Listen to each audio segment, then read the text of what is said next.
What's up, guys? This is the Real Quaid with another Poison Gym Challenge video. This time I'm up against Bacheleren, whatever his name is. We call him Bach in chat. He's been kind of clamoring at me for a challenge, and I provided him one in exchange for him leveling up some of my team that I'll be using in the upcoming tournaments. Because I have a lot of defensive Pokemon that suck to level up. One of them is Wobbuffet. Shh, don't tell anyone. But anyway, so he's got, if you quick look at his team here, he's got my mortal nemesis in Mamoswine.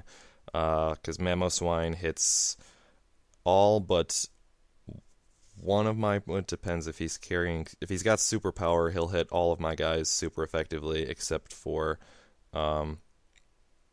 Scolipede, but Scolipede's defenses are kind of crap anyway, so he'll probably be able to hit him pretty hard.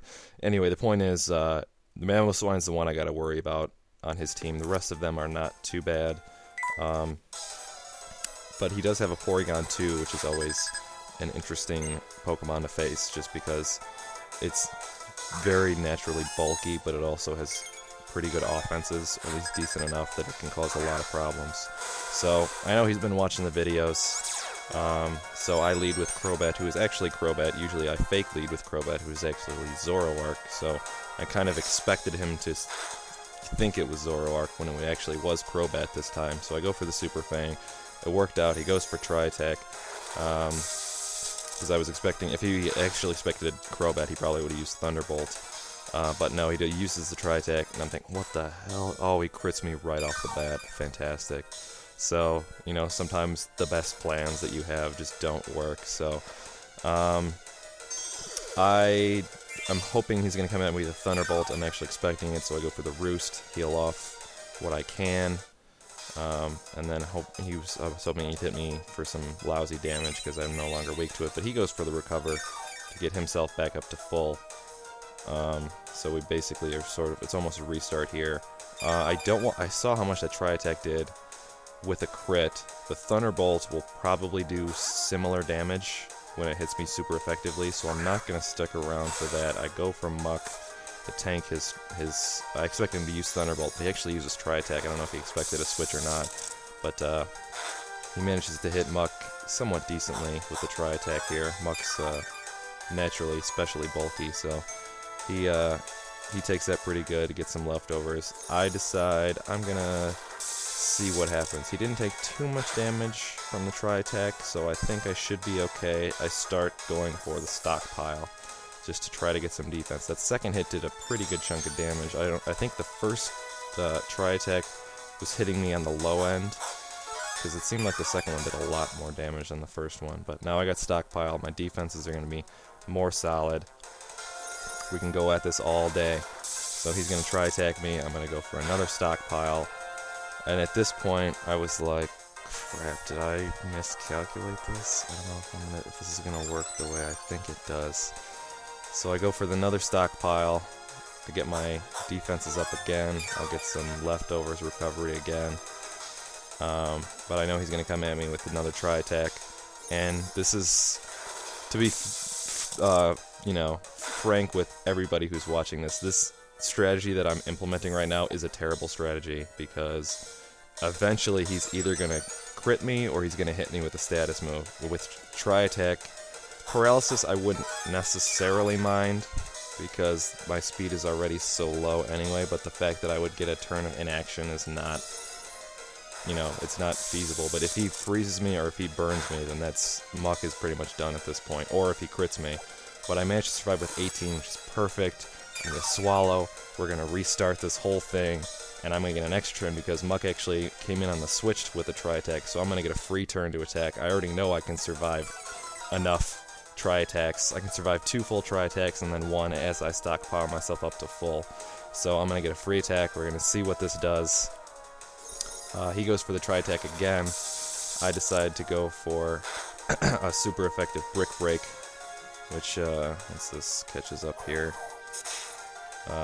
there's the Brick Break, and Eviolite Porygon 2 has massive defenses. It does pathetic damage, frankly, so I'm like, well, that's not going to work.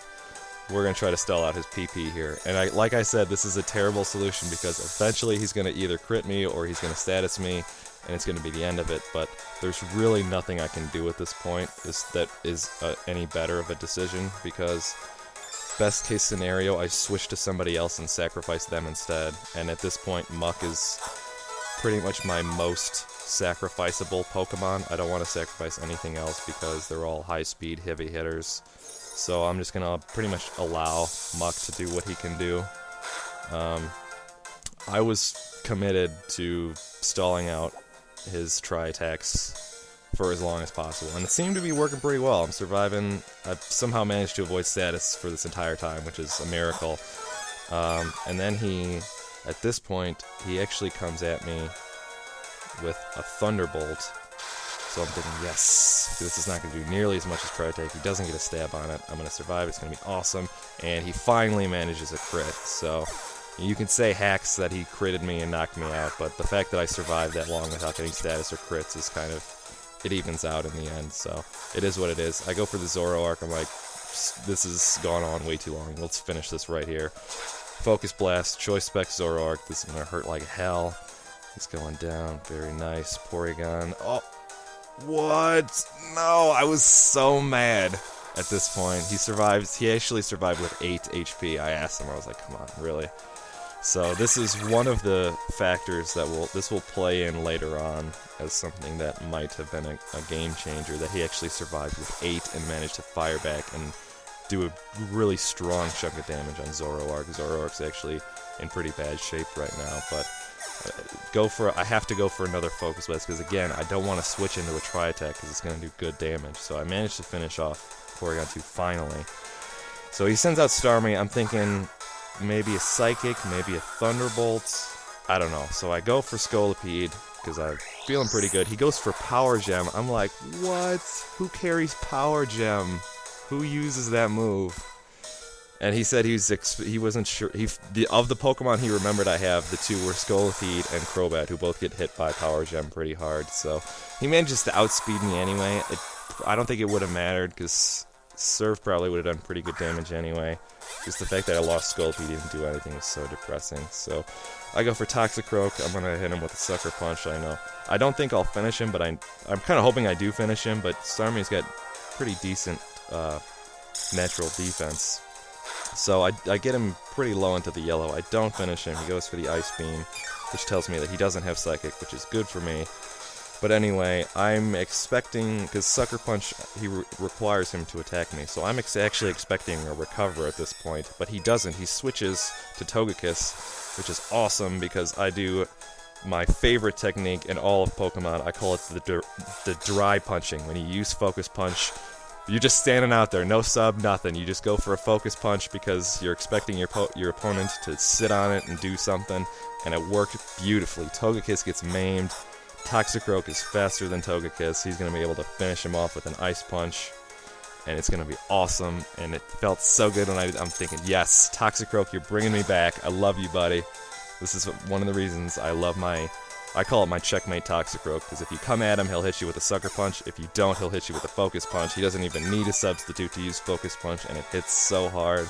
I was so proud at this point. I was like, we turned the corner here, we're going to be doing good. So he sends out Jirachi, which obviously means one thing and one thing only, that he's going to use Thunder Wave. So I'm thinking, nope, I don't think so. Here's a Nidoking. Enjoy that. So, sure enough, Thunder Wave does nothing.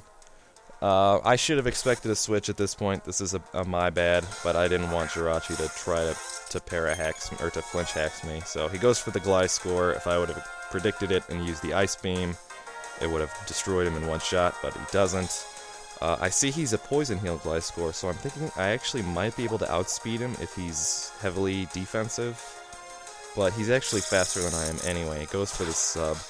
So again, I managed to break it, but I actually have a strong fear of Gliscor, because he can Earthquake me. He'll probably hit me pretty hard, if not one-shot me with Earthquake, because Nidoking's defenses are terrible. So he actually switches Gliscor out into Mamoswine, thinking crap. So I'll hit him somewhat okay with Ice Beam. He's actually a thick, fat Mamoswine, so he actually has a resistance to ice.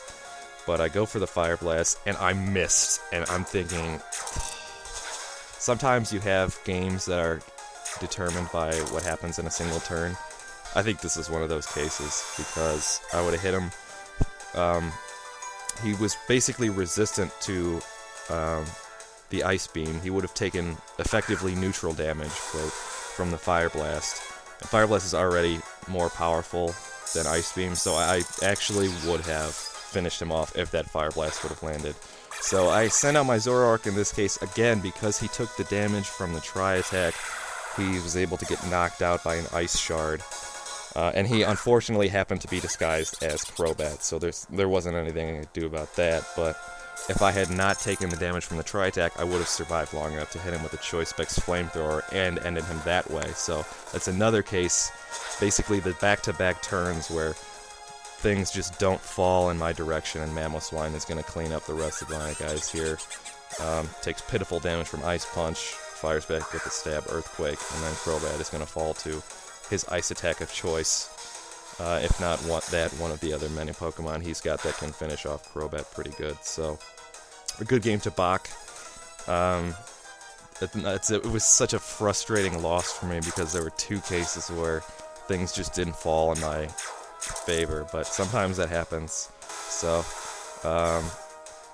if things would have gone another way, then it would have been a nice victory, but I managed to get a nice dry punch in from Toxicroak, which always feels good. You know, even though I lost in heartbreaking manner, just the fact that Focus Punch with no sub, it just feels good. So, anyway, thanks guys for watching. Hopefully I'll see you soon with another battle video. If not, I have another, competitive analysis coming up soon. So, I'll see you guys for one of those shortly.